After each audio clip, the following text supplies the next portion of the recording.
The Tyranid race is the greatest threat facing the Milky Way galaxy, and the other intelligent races don't even know the true scope of this never-ending and relentless predator. The origins of the Tyranids is a complete mystery. No one knows where they came from or how many of them there are, they just know that they came from outside of the galaxy. The Tyranids are just a massive superorganism capable of traveling from planet to planet, consuming biological material on each world, and then just moving on to the next one. They're animalistic in nature, there is no reasoning with the Great Devourer. The Tyranid hive fleet usually spews out lesser bioforms to accomplish the task of complete consumption of a world, and then these lesser organisms are controlled by a hive mind, but the hive mind itself has never communicated with any intelligent life form in the galaxy. They are considered the apex predator of space. The Tyranids are capable of quickly adapting to whatever force is preventing them from absorbing all possible biomass. We could say that hands down the Tyranids possess the greatest threat to every single faction in the Milky Way galaxy. They threaten to consume all biomass on every world until there is nothing left but barren lifeless rocks. There is no reasoning with the Great Devourer. Its singular hive mind only sees prey, whether or not it's friendly or hostile. Consisting of a seemingly unending number of bioconstructs ranging from microorganisms to colossal hive ships, each hive fleet advances recklessly through the void. As it does so, it consumes all organic matter in its path, converting this biomass to yet more Tyranid creatures and hive ships. In past centuries, the Imperium has identified a multitude of hive fleets, such as Behemoth, Kraken, Hydra, and Gorgon. Each has its own strategies and biomorphs, many of which have manifested as swift generational adaptations in response to the strength and tactics of the enemies that the Tyranids have faced. Worst of all is that there appears to be no end to the Great Devourer. Every year since its appearance, more systems and subsectors are assaulted by this threat. The Imperium, the Eldar, the Necrons, they have all attempted to figure out what is causing the Tyranid infestation. Their hope is that by learning the origin of this powerful enemy, they can somehow exterminate the entire threat. There are dozens of assumptions as to why the Tyranids are here in the Milky Way galaxy. The first theory we're going to talk about I like to call the Great Harvester theory. Some of the newer factions of the 40K universe believe that the Tyranids are not a new threat to this world, but rather an ancient, godlike race that consumed nearly all of the biomass of the ancient world. But they strategically left enough for the cycle of life to repopulate the galaxy once more, and so that the Tyranids can come back and feed on it all over again. This Great Harvester theory is most popular amongst agri-worlds infected by a gene-stealer cult. They tend to credit the Tyranids for their existence, they view them as divine farmers who planted the seeds of life in the Milky Way galaxy, and their return is known as the Great Harvest. Their consumption of the galaxy is no different than when a farmer picks his season's yields. Although this could easily be seen as a clever way to trick cult members into accepting their own demise as simply part of a natural galactic cycle, the theory does have some valid points. If the Tyranids have been here before, it would explain why dozens of planets all across the galaxy have Tyranid-like creatures. The ancient Terran Loch Ness monster, the Fenrisian Kraken, the living jungles of Catachan, all of these creatures could be remnants of the Tyranids' last visit. After all, no hive fleet has ever come close to these planets, and no explanation has ever been given as to why these creatures exist. It would also explain how so many Genestealer broods seem to have already been in the Milky Way galaxy before the hive fleet even arrived. It makes more sense that these broods were simply dormant until their next feeding cycle and the proximity of the hive fleet triggered their reawakening, rather than hundreds of Genestealer broods scouting ahead without ever being detected. The Tyranids having already been in the Milky Way galaxy also explains why they possess the Shadow of the Warp, because as far as any other race is concerned, only this galaxy possesses the Warp, and so the Tyranids would have had to have face-off with this threat in the past in order to evolve a defense to the Imperium. If the Great Harvest theory is true, then it would mean that the Tyranids' last feeding cycle had to have been longer than 60 million years ago. This is when the first intelligent race known as the Old Ones existed. The fact that they or no other race has any records or tales of the Tyranids would mean that the Great Devourer completely consumed all intelligent life in the previous cycle, to the point where everything that came after would be brand new. It would also be to the Tyranids' advantage to do this, as leaving behind no survivors would mean that there is no way that the next intelligent life forms would be prepared for the next harvest. The only downfall to this theory is that scans and examinations of planets after a Tyranid attack have returned with zero evidence of life, meaning that the hive fleets completely stripped the planet clean. In the Great Harvester theory, we would assume that some biological seeds would be left behind to repopulate for the next cycle, and that hasn't been discovered. Now let's move on to the next theory of the origin of the Tyranids. I like to call this one the apex predator theory. This is my personal favorite explanation, as it suggests that the Tyranids are simply a biologically superior organism that naturally evolved in some far distant galaxy. It completely picked their homeworld clean, and then they expanded to consume the system. Then they split off across their sector, forming distinct tendrils until the entire galaxy was devoured. They were either trying to avoid cannibalism, or they were naturally seeking out easier prey, so they journeyed into the void, and the Milky Way galaxy is just the next in line to be devoured. Now, the apex predator theory is supported by the fact that every single hive fleet has the incredible ability to rapidly evolve a response to almost any threat. Not only did they arrive with an incredible arsenal of weapons, probably adapted from the previous galaxy, but they have been able to gain new adaptations. There's a lot of examples of these. Some Tyranid hive fleets have been able to adapt their chitinous armor to the point where plasma weaponry doesn't really affect them. They have been able to evolve nullifying powers that suffocate the powers of the warp, and they have even been able to mimic specialized units to mirror the strategies of their opponents. And every single one of these is a biological adaptation. There has never been a need for the Great Devourer to develop technology, which is something that has never been seen. Every single race in the Milky Way galaxy at some point has developed some form of tool making, even the most primitive ones, whether it's the Rakghoul and their cybernetic arms, or the Jakara weaponsmith and their Gigi weapon. Only the Tyranids are completely biologically sufficient. Even the way they communicate amongst the different bioorganisms is all done through synaptic connections of the hive mind, not vox communication or even astropathic signals. Another big part of the apex predator theory is that it doesn't support intelligent design at all. There was no Old One race that created the Tyranids, or some godlike entity that brought the Great Devourer into existence. The Tyranids are simply the result of the tried and tested natural selection process. The hive fleets that don't properly adapt simply die out, or are consumed by the better hive fleets. Now, the scary part about the apex predator theory is that no one was able to stop the Tyranids in the previous galaxy, so the odds of victory in this galaxy are pretty slim. And since the hive fleets are coming in from the galactic east and south, it's also safe to assume that the super predator has consumed multiple galaxies and might even have this one surrounded. Piggybacking off the apex predator theory is a sub-theory I like to call the fight-or-flight theory. If the Tyranids are a natural phenomenon created through natural selection, then they should have an automatic physiological response to stressful or frightening events. Now, for the Tyranids, this event would be another galactic superpower. For the most part, we've only seen them fight, but there is a chance that the hive fleet entering this galaxy are actually running away from something bigger and scarier than themselves. It could be another Xeno species, but what seems to be more likely is that it's a stronger and better adapted hive fleet, almost like a super hive fleet that dominated the previous galaxy and began to attack other hive fleets. This is supported by the fact that there have been situations where hive fleets attack one another in order to assert dominance. It's safe to assume that after consuming all the biomass of the galaxy, the hive fleets attacked one another in a galactic civil war in order to consume each other. And the hive fleets in the Milky Way galaxy are simply the hive fleets that decided to take flight instead of fighting with the super hive fleet. There's another sub-theory that goes along with the apex predator theory that I like to call the bug zapper theory. In this theory, the Tyranids are just like before. They're a species of super predator whose only goal has been to improve its ability to consume more through natural adaptation. And somewhere down the line, the hive mind realized that there's another quicker and less energy-exhausting source of food, the infinite realm of the Imperium.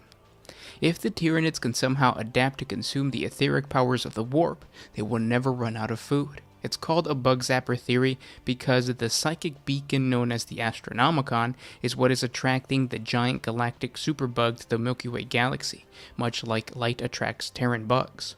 Evidence of the Tyranids adapting to fight the powers of the warp has been seen with Hive Fleet Kronos, who frequently clashes with Chaos Demons. This could be the first of many attempts to adapt the ability to consume the demons of the warp, creating a symbiotic relationship where the Tyranids consume demons in exchange for endless war against those same demons. The big problem with this theory is, of course, that so far the Tyranids haven't evolved that ability and are more interested in consuming standard biomass, not etheric powers. But you can't deny the fact that the Tyranid hive fleet seem to be converging on Terra itself, the home of the Astronomicon. The next theory we will discuss is the intelligent design theory. Contrary to the apex predator theory, this assumes that the Tyranid race was created by another race or an entity. Why someone would want to create a dangerously adaptable predatory species is a true mystery. Some believe that the Tyranids are supposed to be some sort of weapon or a warrior race that's clearing the way for the arrival of their creators, and their creators haven't entered the Milky Way galaxy yet. But the fact that the different hive fleets fight one another could mean that their creators are not unified in their goal and they don't have control over this weapon. However, most followers of this theory believe that the creation of the Tyranids was an accident, and that the intelligent designer was unaware of the predatory nature of their creation, but was encouraged by something like the thrill of creating life. Eventually, this new species turned on its creator, or it was unleashed by accident. If this is true, we will never really find out what the original creator was. However, there is another explanation of the intelligent design theory that points to a race that once lived in the Milky Way galaxy that was well known for creating life, the Old Ones.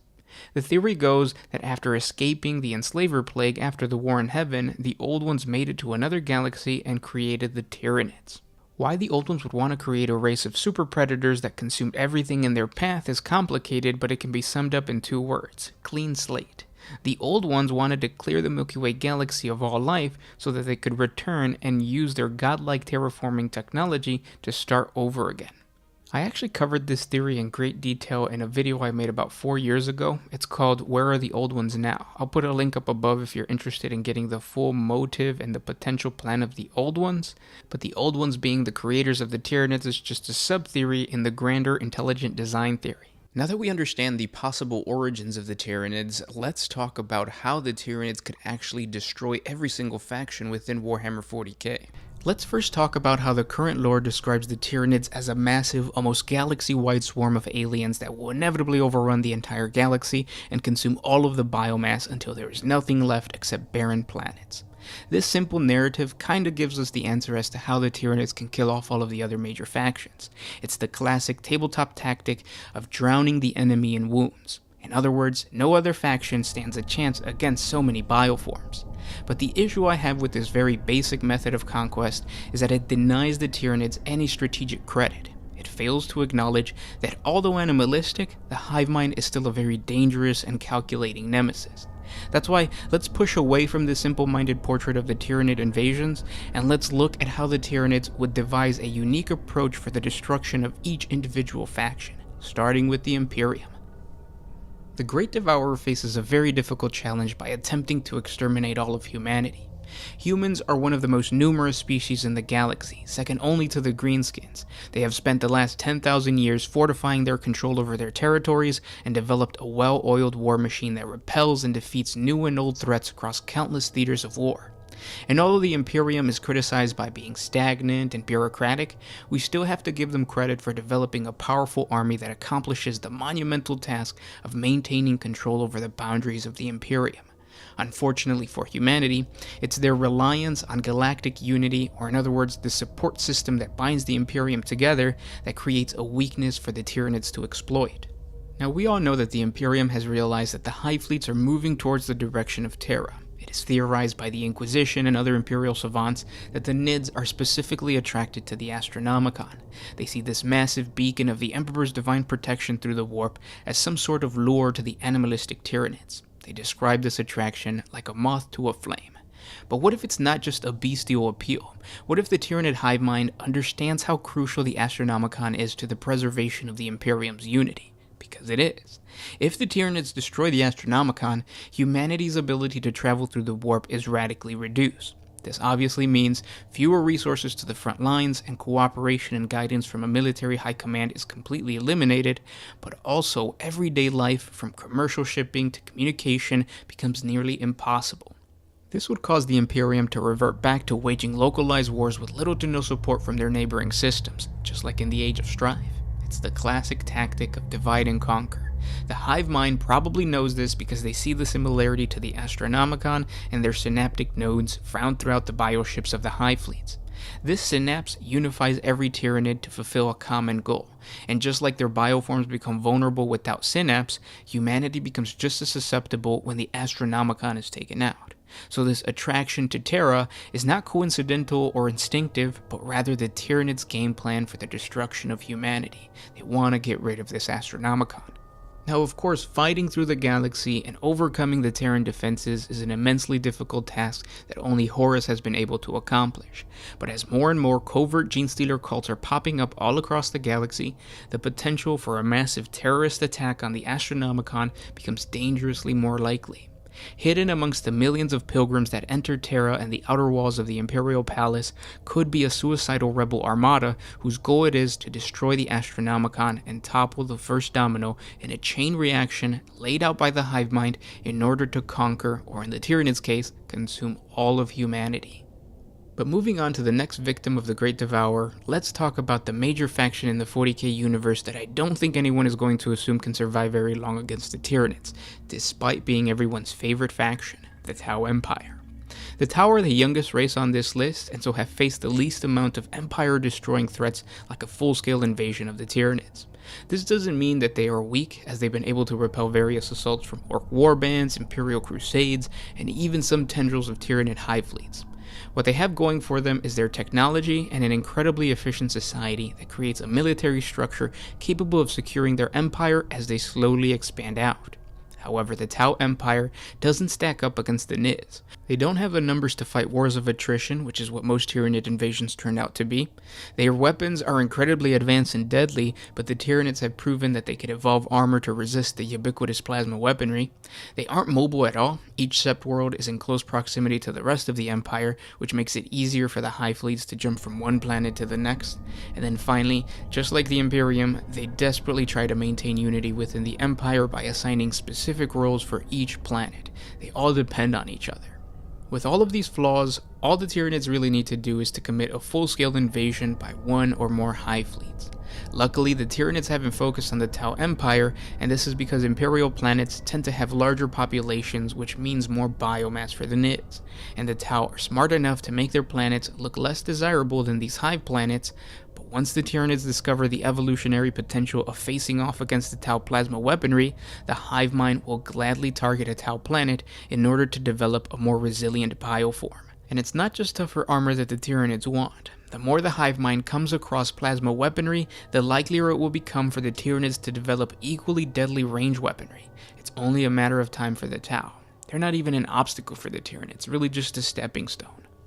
Now, a faction that the Tyranids will have a difficult time outright destroying are the Orcs. I've talked to you guys before about how I believe that an all-out battle between these two savage factions would ultimately result in a stalemate, and I still stand by that idea. I don't think that they could outright kill each other. And based on your comments, a lot of you guys agree with me. The Greenskins are a really good match for the Nids. They are extremely strong, biologically and technologically, so they have the necessary tools to become expert bug killers, as was demonstrated with the Wormkiller tribe and the battle in the Octaria sector. They are one of the only races that actually seek out the challenge of fighting the Nids, and they are very resilient, capable of doubling in size after just a couple of days because of their unique reproduction cycle. So I feel the Tyranids' only hope for conquering the Orcs is not by outright destroying them, but rather cultivating them for biomass. In other words, Orc husbandry. Just like we raise animals for meat, milk, and wool, the Tyranids could use the Orcoids as a renewable source of biomass. What's interesting is that the Tyranids are no strangers to cultivating foreign creatures. The flesh borer beetle, for example, is a creature that is maintained in its embryo state inside the weapon of a termagant until it is fired, and the use of a creature as ammunition is just the beginning. Theoretically, the Tyranids could evolve a way to farm the Orcs. My method would be creating a specialized, massive bioship that acts as an incubator for the Greenskins. Just like when Orcs invade a space hulk and parade around the galaxy until they find a worthy planet to assault, these bio-incubation ships would house the Greenskins as the hive fleet snakes its way across the galaxy. They would feed the Orcs' bloodlust by providing proper fights in the form of termagants and hormagants that spawn inside these bioships, and they could control their population by burning away any excess spores through acid secretions, just like our stomachs dissolve food and drink. This method would almost be perfect for their journey away from the Milky Way, because the void between galaxies is far, and once they're done here, they have to travel to the next major source of food. The Orcs would be their road trip snack, basically. And controlling the Orcs is not something unheard of in the 40k universe. For example, Space Marines will often patrol Orc-infested planets that they use as recruitment worlds, making sure to assassinate any Orc that has any hope of becoming war boss and leading the Greenskins out of their isolation. If the Space Marines can keep the Orcs in a primitive state like this, I don't see why the Tyranids can't do something similar in a giant bioship. The big issue with this method of farming the Orcs is obviously that the Tyranids aren't killing the Orcs outright, and there will always be some Orc warband that exists outside of the Tyranids' control, but I feel that this is the most realistic solution to the Tyranids overcoming the Greenskins. Surprisingly, a faction that I feel that the Tyranids would not have a problem destroying is Chaos. This might come off as a little strange at first because the Nids don't seem to have any advantage over the beings of the Imperium. They can't consume Chaos demons, they don't enter the warp, and there is only one hive fleet that seems to be evolving in response to the Chaos threat in this galaxy. However, the destruction of the Chaos Gods, and ultimately the weakening of the Imperium, comes hand in hand with the destruction of the Imperium. Let me explain. As of right now, the primary source of power for the Chaos Gods is humanity. They are fed by the emotions, both negative and positive, created by the constant war, famine, disease, and everything else that makes humanity so grimdark. The Imperium is so prolific in these actions that Chaos has become strong enough to finally tear a gash across the galaxy where the boundaries of their realm and real space are blurred out. But even with the opening of the Great Rift, if the Tyranids successfully destroy the Astronomicon, humanity will fall. And it's not just by the Tyranids' hands, because in a strange act of self-mutilation, the forces of Chaos would also join in the butchering of humanity, a process that would ultimately weaken the same Chaos Gods. And I have to be honest, this theory isn't unique to the Tyranids. It was the Cabal who planned for a Horus victory during the Horus Heresy because they prophesized this same outcome. They saw the weakening and subsequent destruction of the Chaos Gods because of how much of humanity would be killed if Horus reigned over the Imperium. And the same thing would happen if mankind would be eliminated by the Tyranids. Now we get to the two most challenging factions the Tyranids must overcome, the Eldar and the Necrons. The Eldar pose a very annoying obstacle for the Tyranids because unlike so many of the other factions on this list, the Eldar are highly mobile, especially the Craftworld Eldar. They can simply move their entire civilizations away from the Tyranid threat, and because of their access to the webway, they can use it to run circles around the Hive Fleet, shooting at them from range and quickly escaping back into their realm.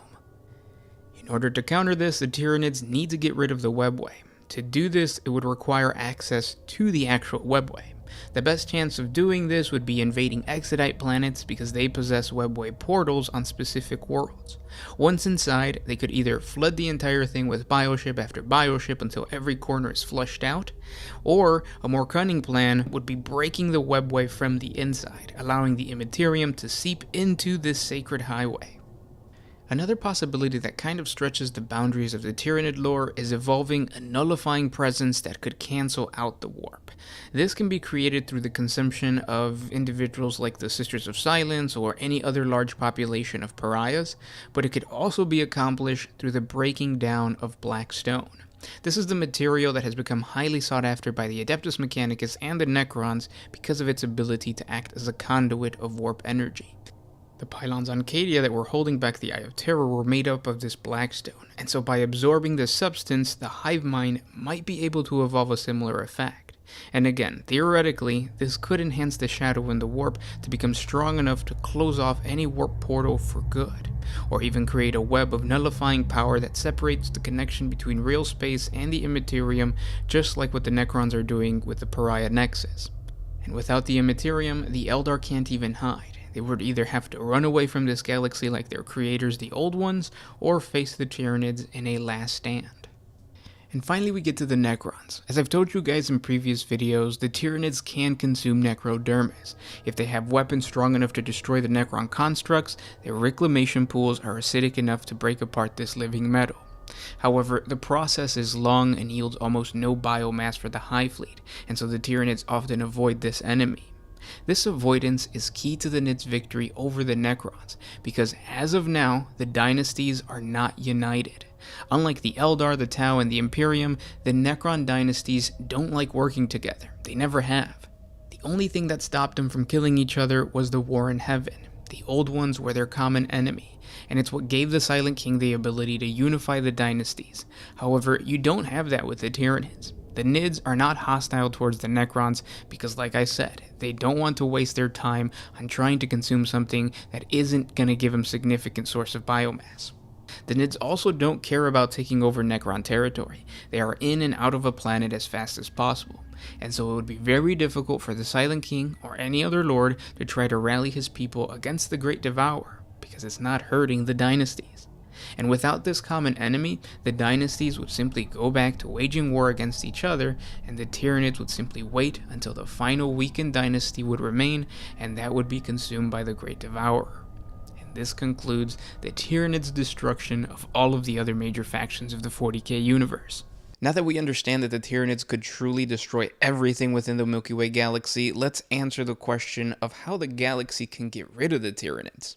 In this Tyranid extermination video, I want to start off by going over some of the more popular theories and methods on how to destroy the Great Devourer that sound really good, but are probably not going to work. Starting with a theory that I like to call the pit fight theory, named after the Magic the Gathering card that allows you to choose one of your creatures and have them fight any other creature.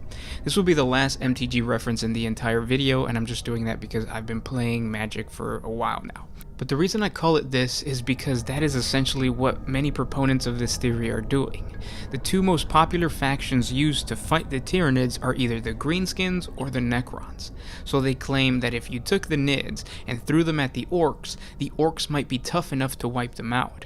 I'm not going to go into detail as to why these two factions can't kill each other, because I covered it in the Orc Destruction video, but basically this has already happened, and it only served to strengthen both factions as the hive fleets grew larger because of the almost unending source of biomass from the dead Greenskins, and they grew tougher because of the constant war that they're providing.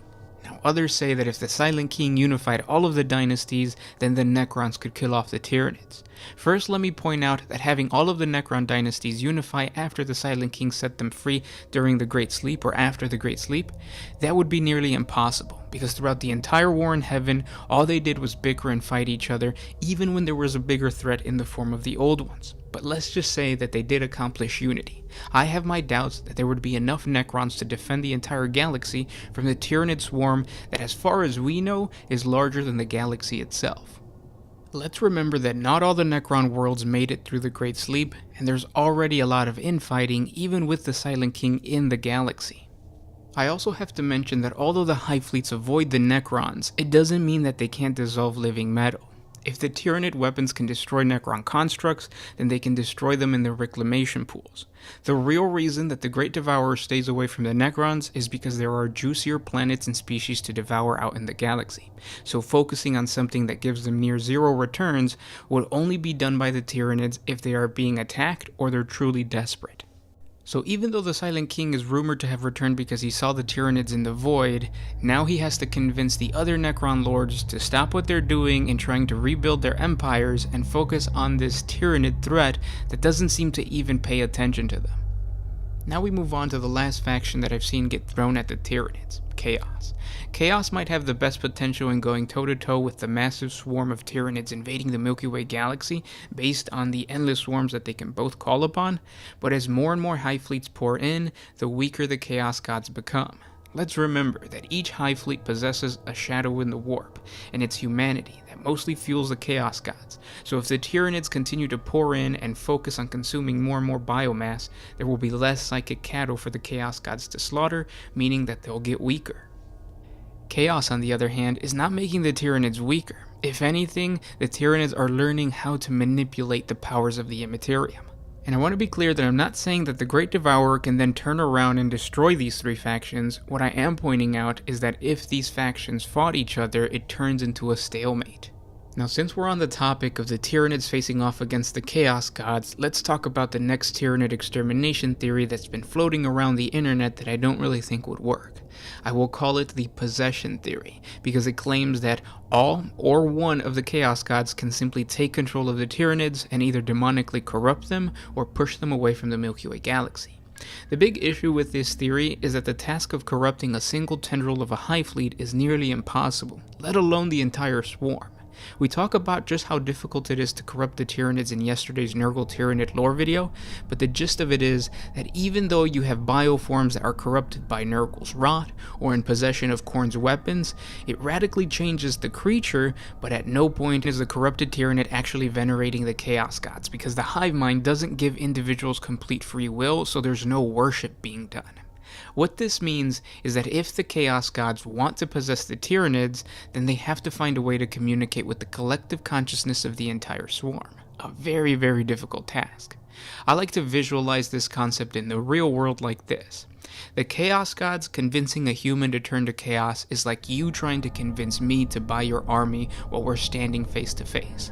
Now the Chaos Gods trying to coerce the hive mind to turn to chaos is like you trying to convince me and every single person that watches this video, past, present, and future, to buy your army. It's nearly impossible for you to do that, and it's even crazier for the Chaos Gods to try to corrupt all of those bioforms. Next, let's talk about a theory I've seen used in a couple of Warhammer 40K fan stories that tries to work around the overpowered nature of the Tyranids by reverse engineering their DNA in order to control the hive mind. This control theory is very similar to the possession theory, but it removes the demonic element and replaces it with technology. The theory claims that there will be a time in the future where the Tau Empire or the Imperium cracks the code of the DNA of the Tyranids, and they will be able to create some form of mind-controlled technology, whether that be biological or mechanical, that will override the powers of the hive mind and turn that power over to a wielder. It's like how Professor Xavier uses Cerebro to connect with all of the minds of the mutants, except it would be connecting with all of the minds of the swarm. This method would most likely fail because there hasn't been an entity strong enough to withstand the collective chatter of trillions upon trillions of bioforms. When psychers connect with the minds of individual captured bioforms in the current lore, they go completely mad, and they have to disconnect from the Tyranids or else die. Now imagine connecting to multiple tendrils of the swarm that, again, is as big as the entire galaxy. No being can do that. Now for those that think that there can be some biological technology like a pathogen or a virus that can somehow alter or redirect the control of the Tyranids to a specific source, that theory is flawed because if Nurgle's chaotic diseases have a hard time infecting the Tyranids because the Tyranids just evolve around that pathogen, how could the hive mind not evolve around a man-made virus? It's just not possible. The chance of it working long enough to infect the entire swarm is very unlikely, not to mention that each individual hive fleet has a very different genetic makeup, so what will work for a hive fleet Kraken might not work for the hive fleet Behemoth. So now that we have debunked the majority of the extermination theories out there, let's get into the most probable method of killing off the Tyranids, the incarceration theory. Basically trap the Nids inside of a cage. We know that the Milky Way galaxy seems to be the only galaxy that has access to an alternate dimension called the Imperium, and we also know that this place doesn't follow the rules of space and time, making it an endless and timeless expanse. This is the perfect cage that can trap the massive swarm of Tyranids. Before recent events, this theory wouldn't have worked because there are only a couple of warp portals open in the galaxy. It was the Eye of Terror and the Maelstrom, so luring the Tyranids into the Imperium would be nearly impossible. But with the opening of the Great Rift, a massive warp gate the length of the galaxy just opened up, making it easier and faster to drive the many tendrils of the Great Devourer into the warp. We also know that for whatever reason the Nids seem to be attracted to the Astronomicon. This psychic lighthouse needs to be duplicated inside of the warp, possibly on a planet that gets launched inside of the warp, and with this bigger and brighter Astronomicon calling to all the Nids, the only problem left to solve is closing off the warp as soon as they're in. For that, we can turn to the Necrons, which have demonstrated their ability to disconnect real space from the warp, effectively closing off the Imperium. The best part about this theory is that once the Tyranids are inside and the gate is shut, they will starve to death because no hive fleet, not even Hive Fleet Kronos, has the ability to consume the immaterial ether of the warp. So the warp doesn't even have to be shut for good. It simply needs to remain closed long enough for the Chaos Demons to kill off all of the biomass depraved Nids. Now, although simple to explain, the incarceration theory is very difficult to execute. It will require the cooperation of the Imperium to create a second Astronomicon and shut off the first Astronomicon while the Tyranids get inside, the Necrons to create a nexus of blackstone pylons to close off the Great Rift, and then Chaos to keep the Nids busy while the gates are being closed, but this last role can also be fulfilled by other factions. There's also a second possible solution that doesn't involve Chaos at all. Instead, the Eldar can allocate a portion of the webway as a cage for the Tyranids. In this alternate method, the Astronomicon is created inside of a portion of the webway, kind of like Kamara, and the Nids are lured inside and then dispersed throughout this huge wormhole. The gates are then shut, and the Nids are trapped forever. The issue here is that this second method might take longer because there aren't as many portals to the webway as there are to the Imperium. Either way, the Tyranids can be exterminated by incarcerating them inside of the warp. I hope you guys enjoyed this deep dive into the theories of the Tyranids. More videos like this to come. Subscribe to the channel. Hit us up with a super thanks if you enjoy our content. And I'll talk to you guys tomorrow. This was Gershwin with One Mind Syndicate signing out.